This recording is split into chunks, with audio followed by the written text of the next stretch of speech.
अस्सलाम वालेकुम and welcome back to the idea lab. मैं हूं आपकी होस्ट आयमा सैयद, एक पीएचडी स्कॉलर, एक मार्केटिंग स्ट्रेटेजिस्ट और एक बिजनेस एंटरप्रेन्योर। अब तक आइडिया लैब ने आपके लिए क्या किया है? आइडिया लैब आपके लिए ऐसे बिजनेस आइडियाज लाया जिनमें आप सीख सकते हैं कि 3,000 से 10,000 रुपए में कारोबार कैसे शुरू होता है, चीजें कहां से लेते हैं, क्लाइंट्स को कैसे पहुंचाते हैं। इसके ऊपर पूरी playlist free of cost available है चैनल पर। इसके अलावा हम ये देखते हैं कि जो companies internationally million, billion and trillion rupees कमाती हैं, वो किस प्रोडक्ट और सर्विस से कमाती हैं और आप उसे स्मॉल स्केल लेवल पर कैसे शुरू कर सकते हैं। आपकी इन्वेस्टमेंट आपके पैसिव अर्निंग का जरिया कैसे बनती है। स्टॉक्स क्या हैं, पीएसएक्स क्या है, पाकिस्तान स्टॉक एक्सचेंज पर आपकी गवर्नमेंट आपके पैसे सेफ कैसे रखती है, और इसके अलावा कंपनीज में इन्वेस्ट करने से पहले उनकी फंडामेंटल टेक्निकल एनालिसिस कैसे की जाती है, फाइनेंशियल स्टेटमेंट्स कैसे पढ़ी जाती हैं। मैं कोई फाइनेंशियल एडवाइजर नहीं, लेकिन मैंने अपनी जर्नी से जो कुछ सीखा आपके साथ शेयर करती हूँ ताकि आप आइडिया लैब के साथ ग्रो कर सकें। अस्सलाम वालेकुम and welcome back to the idea lab. और आज हम ये बात करने वाले हैं कि आप एक ही वक्त में हर स्टॉक को लेकर कॉन्फिडेंट नहीं हो सकते। जब आप अपनी इन्वेस्टमेंट कर रहे हैं, अपने पैसे कहीं पे इन्वेस्ट कर रहे हैं, स्टॉक्स में पर्टिकुलरली इन्वेस्ट कर रहे हैं, तो आप उसको किस तरीके से देखेंगे, इसमें आज एक नए कॉन्सेप्ट को समझने की कोशिश करेंगे। सबसे पहली बात कि एक मिसकंसेप्शन है जो कि है 100% कॉन्फिडेंस। बहुत से इन्वेस्टर्स ये समझते हैं कि उन्हें किसी स्टॉक में इन्वेस्ट करने से पहले 100% श्योर होना चाहिए। यहाँ पर एक थोड़ी सी कह लें कि ये गलत सोच भी हो सकती है, क्योंकि रियलिटी ये है कि दुनिया का कोई भी प्रोफेशनल इन्वेस्टर हर इन्वेस्टमेंट में 100% कॉन्फिडेंट नहीं होता। अनसर्टेनिटी जो है इन्वेस्टमेंट के अंदर, वो एक नेचुरल चीज़ है, एक नेचुरल हिस्सा है उसका। और जो इन्वेस्टर अनसर्टेनिटी एक्सेप्ट नहीं करता वो यूजुअली मिस्टेक्स भी कर लेता है। अब यहाँ पर देखते हैं कि अनसर्टेनिटी को एक्सेप्ट करना किस तरीके से आपके माइंड के साथ इसका क्या ताल्लुक है। चाहे आप कितनी भी रिसर्च कर लें, कुछ कंपनीज ऐसी होती हैं जो बिल्कुल क्लियर होती हैं और कुछ कंफ्यूजिंग होती हैं, और कुछ जो हैं वो बिल्कुल अनप्रिडिक्टेबल होती हैं। इन्वेस्टिंग जो है वो सर्टेनिटी का भी एक गेम है, प्रोबेबिलिटी का गेम है। वॉरेन बफे भी मानते हैं कि फ्यूचर कभी भी फुली प्रिडिक्टेबल नहीं होता। अब यहाँ पर हम बात करते हैं कुछ बिजनेसेस की, कि कुछ बिजनेसेस समझना आसान क्यों होते हैं और कुछ क्यों नहीं होते हैं। ठीक है, तो कुछ बिजनेसेस बिल्कुल सिंपल होते हैं, जैसे कि कोई फूड का बिजनेस, बैंक का बिजनेस, यूटिलिटीज़ का बिजनेस, फार्मास्यूटिकल्स का और सिंपल मैन्युफैक्चरिंग का। इनकी unit economics, revenue model clear होते हैं, इसलिए इनके एनालिसिस करना आसान होते हैं, और इनकी वैल्यूज़ को, रेशोज़ को, सब चीज़ों को समझकर उनको अंदर इन्वेस्टमेंट को, प्रोबेबिलिटी को फाइंड करना ईजी रहता है। उसके कंपैरिजन में अगर हम देखें तो कुछ जो हैं वो कॉम्प्लेक्स किस्म के बिजनेसेस होते हैं। ये वो बिज़नेस होते हैं जैसा कि आपका ऑटो सेक्टर हो गया, आपकी किट असेंबली बिजनेसेस हो गए, कॉम्प्लेक्स जो टेक प्लेटफॉर्म्स हैं, या मल्टी सेगमेंट जो कंपनीज होती हैं। इनमें जो प्रॉफिट ड्राइवर्स हैं वो साइकिल के अंदर और कॉम्प्लिकेटेड होते हैं, इसलिए इवन एक्सपर्ट्स भी जो हैं वो इसको समझने में बहुत बार डिफ़िकल्टीज़ को फेस करते हैं, इश्यूज़ को फेस करते हैं। अब यहाँ पर हम ये देखते हैं कि फॉल्स कन्विक्शन से बचा कैसे जा सकता है। कुछ इन्वेस्टर्स फेक कॉन्फिडेंस क्रिएट करते हैं ज़्यादा डाटा, रिपोर्ट्स और स्प्रेडशीट बनाकर, लेकिन ज़्यादा डाटा का मतलब ज़्यादा अंडरस्टैंडिंग नहीं होता। रियल कन्विक्शन तब होती है जब बिजनेस मॉडल और रिस्क जो है वो आपको क्लियरली समझ आ जाए। यहाँ पर हम पहली स्ट्रेटेजी देखेंगे। पहली स्ट्रेटेजी आपके पास होती है ओनरशिप ट्रांसफ़र टू बायर, यानी कि ट्रांसपेरेंसी का होना। अगर आप किसी भी को स्टॉक रिकमेंड कर रहे हैं तो ऑनेस्टली बताएं कि बिजनेस वॉलेटाइल है या फिर फोरकास्ट अनसर्टेन है। इन्वेस्टर्स को मेंटली प्रिपेयर्ड करना प्रोफेशनल बिहेवियर है। ट्रांसपेरेंसी जो है वो ट्रस्ट बिल्ड करती है आपकी। फिर अगर आप देखें कि एज एन इन्वेस्टर आप उसको कैसे देखेंगे, यानी आपने जब भी अपने लिए स्टॉक्स को देखना है तो आप उसके अंदर देखेंगे कि इस कंपनी का जो बिजनेस है वो वॉलेटाइल है या नहीं है। दूसरी बात आ जाती है पोजीशन साइजिंग। गोल्डन रूल जो है वो ये है कि लो कन्विक्शन स्टॉक्स में कम पैसा लगाया जाए और हाई कन्विक्शन स्टॉक्स में ज़्यादा।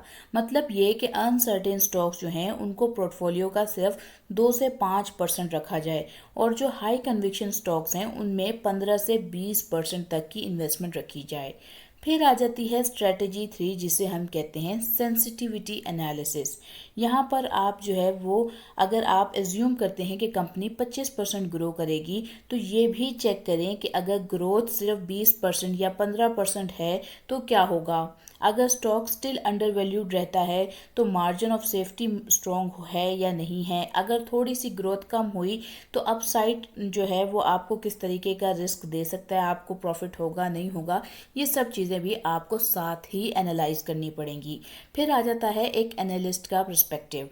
उसके अंदर अगर हम ये देखें कि एक सीनियर एनालिस्ट भी हर बिजनेस पर कन्विंस्ड नहीं होते, वो कॉम्प्लेक्स बिजनेसेस को ऑफन अवॉइड कर रहे होते हैं, प्रोबेबिलिटी थिंकिंग यूज़ करते हैं और अनसर्टेनिटी क्लियर कम्युनिकेशन को देखते हैं।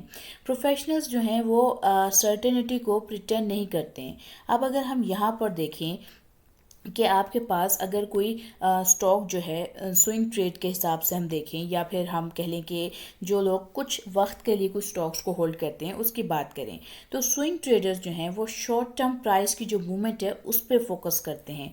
उनके लिए जो फंडामेंटल्स हैं वो कम इम्पोर्टेंट रहते हैं। Technicals, momentum, volume, strict stop loss, ये सारे उनके लिए एक यूज़फुल चीज़ें हैं। बिजनेस मॉडल जो है उनके लिए अनसर्टेनिटी का जो शॉर्ट टर्म है उसमें वो ज़्यादा उनके लिए मैटर करता है, उसके अंदर उनको लॉस और प्रॉफिट अपना बुक करना होता है। अब अगर देखा जाए लॉन्ग टर्म इन्वेस्टर की हवाले से अनसर्टेनिटी को, तो लॉन्ग टर्म इन्वेस्टर्स के लिए बिजनेस की जो क्वालिटी है वो बहुत इंपॉर्टेंस रखती है। उन्हें सिंपल और प्रिडिक्टेबल बिजनेसेस पसंद होते हैं, जिनके अंदर सेंसिटिविटी ज़्यादा एनालिसिस जो है ज़रूर करने चाहिए, और इसी तरह से जो कॉम्प्लेक्स स्टॉक्स हैं उनमें ज़्यादा एलोकेशन जो है वो अवॉइड करनी चाहिए। अब यहाँ पर एक practical framework of uncertain stocks की मिसाल को समझते हैं। पहला स्टेप ये है कि आप बिजनेस की कॉम्प्लेक्सिटी, जो उसकी कॉम्प्लेक्स नेचर है उसको समझें, उसको क्लासिफाई करें कि वो जो भी आप कंपनी देख रहे हैं, क्या वो एक सिंपल बिजनेस है, एक मीडियम कॉम्प्लेक्स बिजनेस है, या बहुत कॉम्प्लेक्स बिजनेस है। इसके बाद आ जाता है आपका सेकंड स्टेप। फिर आप डिसाइड करें कि आपका जो कन्विक्शन लेवल है उसको डिसाइड करें, हाई है, मीडियम है, लो है। फिर आप देखें कि आपका जो पोजीशन साइज़ है उसको एडजस्ट करें कि आप उस स्टॉक की हाई पोजीशन लेना चाहते हैं, उसका बहुत ज़्यादा स्टॉक्स खरीदना चाहते हैं, मीडियम लेना चाहते हैं, या अपने पोर्टफोलियो में उसको स्मॉल परसेंटेज देना चाहते हैं। फिर आ जाता है आपका फोर्थ स्टेप, जो कि है सेंसिटिविटी का एनालिसिस करना। आप सेंसिटिविटी एनालिसिस को रन करें और कंजर्वेटिव केस में भी अपसाइड हो तो बाय करें। अच्छा, अब हम देखते हैं कि फ्रेमवर्क जो है वो इस क्यों पावरफुल रहता है। बहुत सारे इन्वेस्टर्स जो हैं वो ओवर कॉन्फिडेंट होते हैं, रिस्क जो है वो अंडर एस्टिमेट करते हैं और रिस्की स्टॉक्स में ज़्यादा पैसे लगा देते हैं। ये जो फ्रेमवर्क ओवर कॉन्फिडेंस बायस है, नरेटिव कह लें कि फॉल्सी और कन्फर्मेशन बायस से बचाता है आपको।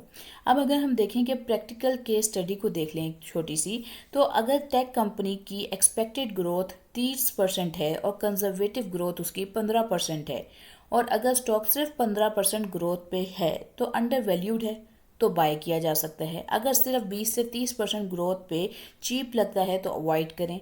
मतलब स्टॉक जो है वो परफेक्शन पे डिपेंड कर रहा है, जो बहुत रिस्की हो सकता है। अब अगर हम देखें कि यहाँ पर एक इन्वेस्टमेंट का जो ट्रुथ है वो हमें क्या मिला, वो ये है कि आपको सर्टेनिटी नहीं चाहिए, आपको मार्जिन ऑफ सेफ्टी चाहिए। इन्वेस्टिंग में सर्वाइवल सबसे इम्पोर्टेंट है, ना कि प्रिडिक्शंस। तो अगर हम आज की इस तमाम वीडियो को आपके लिए समराइज करें, तो 100% कन्विक्शन इन्वेस्टिंग में पॉसिबल नहीं होता। कुछ बिजनेसेस नेचुरली कॉम्प्लेक्स होते हैं, उनमें फेक कॉन्फिडेंस क्रिएट ना करें। पोजीशन साइजिंग को और सेंसिटिविटी एनालिसिस को ज़रूर यूज़ करें। स्विंग ट्रेडर्स जो हैं वो प्राइस पे फोकस करते हैं और लॉन्ग टर्म इन्वेस्टर्स बिजनेस की क्लैरिटी पे। तो रियल इन्वेस्टमेंट जो है वो प्रोबेबिलिटी बेस्ड डिसीजन मेकिंग के थ्रू करें। इन्वेस्टिंग का गोल जो है वो हमेशा सही होना चाहिए, बल्कि कम गलत होने वाला जो हो उसको ऊपर आपको अपनी अप्रोच को देख सकते हैं आप उसको। तो उम्मीद करती हूँ आपको आज की वीडियो अच्छी लगी होगी। आपने चैनल को लाइक किया होगा, शेयर किया होगा, सब्सक्राइब किया होगा। मुझे दुआओं में याद रखिएगा। इंशाअल्लाह ताला फिर एक अच्छी वीडियो के साथ मुलाकात होगी। आज के लिए मैं लेती हूँ अलविदा। अस्सलाम वालेकुम।